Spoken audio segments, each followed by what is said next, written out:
गौतम बुद्ध के जीवन के कई ऐसे प्रसंग हैं जिनमें छिपी सीख को अगर हम जीवन में उतार ले तो हमारी कई समस्याओं को दूर कर सकते हैं। ऐसा ही एक प्रसंग आज मैं आपको सुनाता हूं।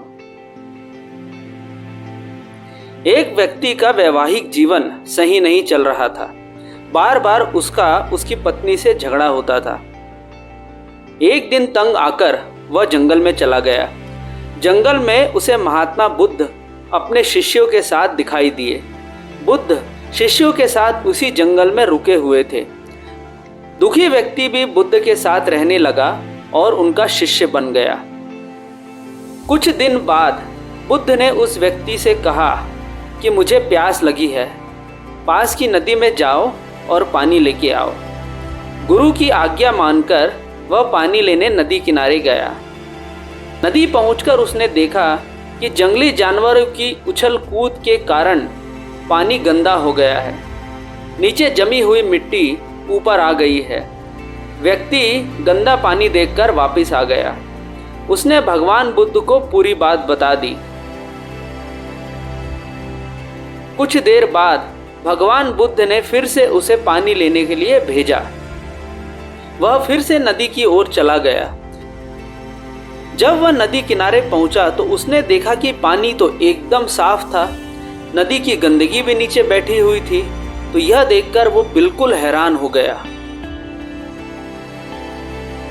पानी लेकर वह भगवान बुद्ध के पास पहुंचा। उसने पूछा कि हे भगवान, आपको कैसे मालूम हुआ कि अब पानी साफ मिलेगा? भगवान बुद्ध ने उसे समझाया कि जब जानवर पानी में उछल कूद कर रहे थे, इस वजह से ही पानी गंदा हो गया था। लेकिन कुछ देर के बाद जब सभी जानवर वहां से चले गए तो नदी का पानी एकदम शांत हो गया। धीरे धीरे पूरी गंदगी नीचे बैठ गई। भगवान बुद्ध ने कहा कि जब हमारे जीवन में बहुत सी परेशानियां आती है तो हमारे मन में भी उथल पुथल होने लगती है, शांति भंग हो जाती है। ऐसी स्थिति में ही हम गलत निर्णय ले लेते हैं। हमें अपने मन की उथल पुथल शांत होने का इंतजार करना चाहिए, धैर्य बनाकर रखना चाहिए। शांत मन से कोई निर्णय लेते हैं तो हम सही निर्णय ले पाते हैं। उस व्यक्ति को समझ आ गया कि उसने जो घर छोड़ने का निर्णय लिया था वह अशांत मन से लिया था, जो कि एकदम गलत था।